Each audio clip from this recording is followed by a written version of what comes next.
Olá! Vamos dizer um olá, mesmo estando tristes, é possível sim mudar o estado de ânimo. Até porque minha proposta hoje de compartilhar com vocês é falando sobre o medo. Todos nós temos medo. Temos medo sim. E nós estamos, principalmente, o medo do desconhecido. Nós estávamos levando a nossa vida, o nosso trabalho como sempre fizemos, muito competentes, cumprindo horário, acordávamos, não é? Café correndo, academia antes, às vezes academia, depois o trabalho, aquela organização doméstica, quem leva o filho para a escola, ou é a van que leva a criança para a escola. Bem, então a família tradicional, né? Que eu posso chamar de família, né? Como é vista como, salvo exceções, nós temos famílias maravilhosas, muito bem constituídas. Não há nenhuma crítica no que eu estou dizendo. Eu estou dizendo do resultado das pesquisas que eu fiz nesses quase 60 dias. Então, aquela rotina, né, de levar os filhos à tarde eram, né, e a tecnologia estava facilitando isto, já almoçavam, não vinham em casa almoçar, ou almoçavam na escola, ou já levavam lanche, ou a própria escola também proporciona, né, porque tinha as atividades da tarde.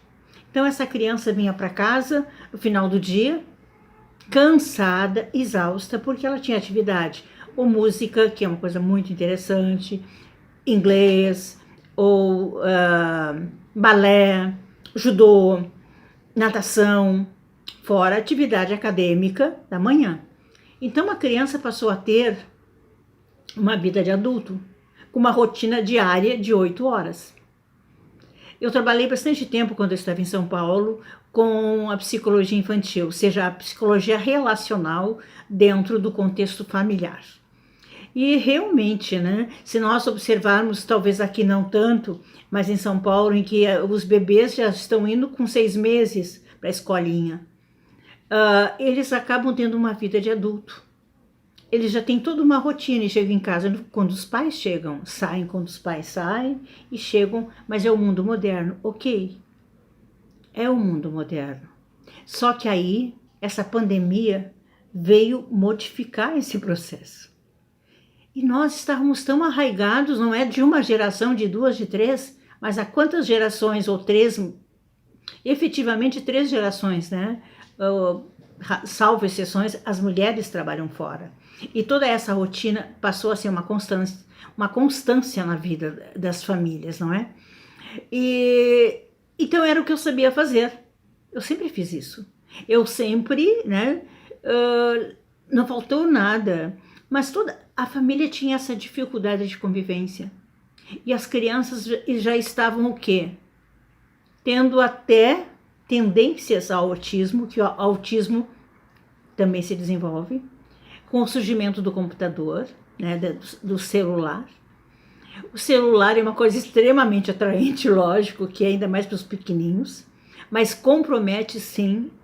E pesquisem como vocês quiserem, com os neurologistas que quiserem, o processo cognitivo fica comprometido, não é? Porque ele não socializa, e a aprendizagem vem da socialização, da troca entre os pares, e principalmente, né, a criança, no seu processo de desenvolvimento, com os pares da idade, porque as escolinhas colocam todos, né, dentro da mesma faixa etária, até porque eles se desenvolvem, né, a partir dos interesses, do conhecimento, do despertar, das brincadeiras, que aquela faixa etária, né, se identifica. E aí, toda essa rotina, e aí, daqui um pouco, acabou a rotina. Não tenho para onde levar o meu filho. Nós estamos sem escola, deveremos ficar sem escola, tanto desde as faculdades até as escolinhas infantis, até eu acho que início de junho, julho, sei lá, em torno disso, não sei. Vamos pedir que o Pai Maior defina, né, isto, seja quando nós estivermos prontos para isso, e não somos nós que definimos, quando nós estivermos mais abastecidos de nós mesmos. E essa rotina foi nos enfraquecendo, essa rotina foi nos afastando de nós mesmos, ao ponto de nós, quando paramos no dia seguinte, a pandemia, a quarentena, nós pensamos, a primeira semana aquela tontura, aonde que eu estou, etc, parece que eu estou em outro país, não é isso que eu faço, porque uma coisa é férias, né? Férias, tu já fica com toda aquela emoção de estar de férias, projetos, fazendo dieta, apertando a academia, botando junto com a academia caminhada e pilates, etc. Eu quero emagrecer, eu quero ficar muito bem. Então tem todo um entusiasmo. Mesmo cansado, existe um pré-férias, né? Por isso que eu tenho depois a depressão pós-férias. Aí não foi tudo diferente. Nós não sabíamos. E é natural que isso gere medo. Alguém aqui que está me assistindo já passou por uma pandemia antes? Eu não tenho conhecimento. Nesse século não teve. Houveram algumas pandemias, mas sazonais. Não esta, em que o mundo tão globalizado, né, que se falou tanto em globalização, os blocos econômicos, o Mercosul, o NAFTA, a Comunidade Europeia, que mais próximo está de nós. Hoje o mundo, quem está aqui, estuda aqui, pode trabalhar fora. Então, o núcleo familiar foi se abrindo. Isso é ruim? Não. Mas também foi perdendo um pouco da sua essência. Porque o processo, ele, eu digo assim, não mexa naquilo que você não possa controlar, né? E ficou quase que um processo descontrolado. Por que um processo descontrolado? Deixa eu arrumar um pouquinho aqui, fica mais bonitinho. Descontrolado no sentido que era aquela mesma rotina, né? A mesma praça, o mesmo banco, as mesmas flores, o mesmo jardim. Ok, criança, agora vou para a parte mais sensível. E o casal? O casal também com suas ocupações, cada um no seu trabalho, né? Café junto, almoço junto às vezes, não é? E final de semana. Ok, final de semana muito envolvido com as crianças. Mas na medida que o casal ficou eu com ela e ela comigo. Claro que tem as crianças, mas com uma outra configuração. Porque além do casal, enquanto indivíduos, não é? Eu digo que mesmo num casal, sem os filhos, são 4, eu, ele, nós dois e os filhos. E como é que ficou essa coisa toda? Todo mundo junto? Como é que a gente ia lidar com isso? E aí começaram realmente das pesquisas que eu tenho bem recentes e atuais e que ainda estão acontecendo, vocês sabem bem disso, a violência doméstica. Aconteceu muita violência doméstica, de parte a parte, não na mesma proporção. Em relação às mulheres, muita violência física, e em relação ao homem, violências verbais. E aí eu vou fazer um questionamento, eu não estou fazendo uma indagação e nem um juízo de valor. Eu estou trazendo percepções. Esse casal acabou se envolvendo tão profundamente nessa rotina que não conseguiu se conhecer. Não deu tempo. Foi preciso, né, que acontecesse esse laço humanizador, vamos chamar de amoroso do Covid.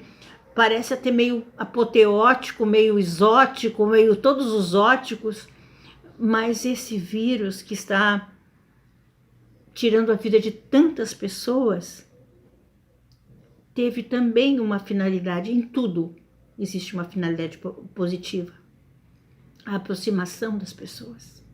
Essa família, né, que passeava muito bem, que vivia muito bem, que faziam suas férias, de repente precisou ficar num contexto de 4. Eu, ele, os filhos e nós 2. Observem como são os núcleos, né? Porque, não, nós casamos, nós somos 2 em 1. Ninguém é 2 em 1. Cada um vai continuar sendo ele mesmo. Porque até se ele ficar 2 em 1, se despersonaliza. E é aí que são os rompimentos. Porque quando são 2 em 1, não existe mais a individualidade, ou seja, um acaba se anulando para ter espaço, né? 2 corpos, né, não ocupam o mesmo espaço ao mesmo tempo. Então, princípio de Arquimedes, isso mesmo. Então, é poético, é bonito.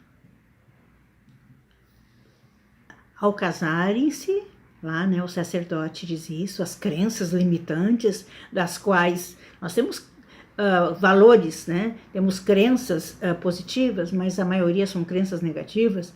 Ao casarem-se, não esqueçam, né, que vocês são 2 em 1. Eu não sei, quando eu casei dizia isso, eu não sei se agora ainda dizem assim. Desculpa a brincadeira, mas eu preciso brincar porque é uma coisa séria, né? A gente regala o olho. Então, 2 em... Gente, como é que vai ficar 2 em 1?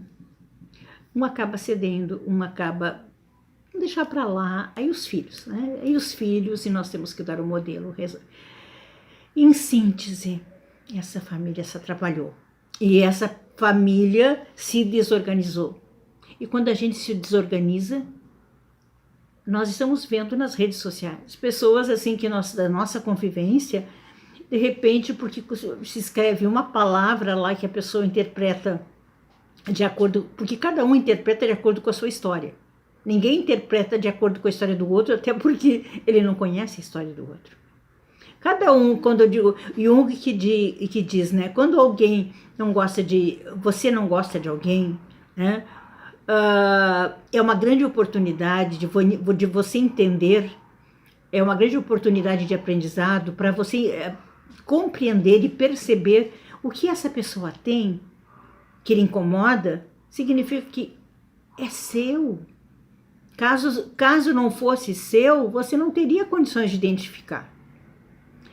Então começou aquela, né, e isso a gente tem observado muito nas redes sociais, pequenas falas com